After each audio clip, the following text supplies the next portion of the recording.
LB 62 is really righting a wrong from nearly a century ago when Nebraska passed a law restricting religious freedom back in 1919.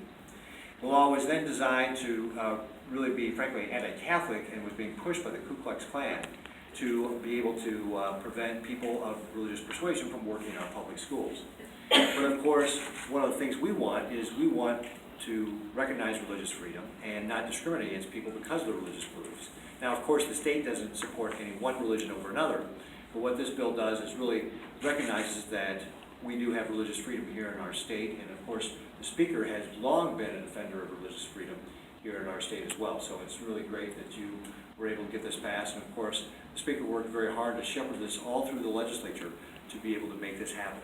So I'm very pleased to be able to sign LB 62 into law right here in this room. We're not just signing a final reading memorandum, we're actually signing the final law here to be able to put this into statute. And it's also important to note that with this, we'll be removing the criminal penalties for people that were already in the statute, so we're getting rid of those. It doesn't prohibit schools from passing, for having their own dress codes or anything like that, so schools still have plenty of flexibility to be able to manage the way they see fit. But of course, it recognizes what is in our Constitution right now, that we recognize that religion is important, that people have a right to their conscience, to practice religion as they see fit, and that we don't want to discriminate against that.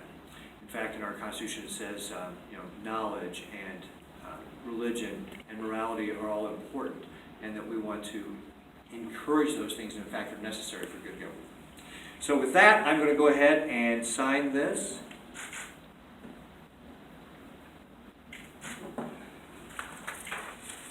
We are now official. This is a law.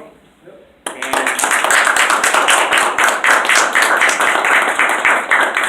with that, Speaker, I would like to congratulate you on shepherding us through. Would you like to say a few words? Colleagues, it was overwhelmingly supported. I think the final reading was about 39 to 3 or 4, so without question it was something that had broad, almost unanimous consent on the floor. It did take its time. There were those that were concerned about a separation of church and state, but as the governor noted, we aren't discriminating against any religion here. We are trying to make sure that those that have a religious background aren't discriminated against. And they kept trying to, those that were detractors continued to push those items that may have been more offensive to others, but to put it in realistic form, and which I did a lot when I was on the local school boards. If you had been in a school, you could walk into probably any school facility in the state of Nebraska this afternoon, and you will find some teacher that probably has a cross on a necklace. If I had noticed that as a school board member, I was supposed to call the police. That's what the bill said. I will tell you, I've been involved in education a long time, a greater portion of my life. I didn't know the bill existed.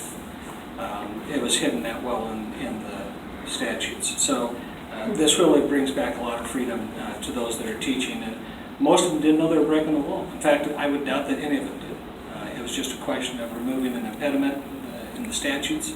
I'm glad that someone brought it to our attention, my attention, and that the rest of my colleagues supported it. And I'm very glad and happy that the governor chose to sign it, and especially here in Norfolk. That's a treat.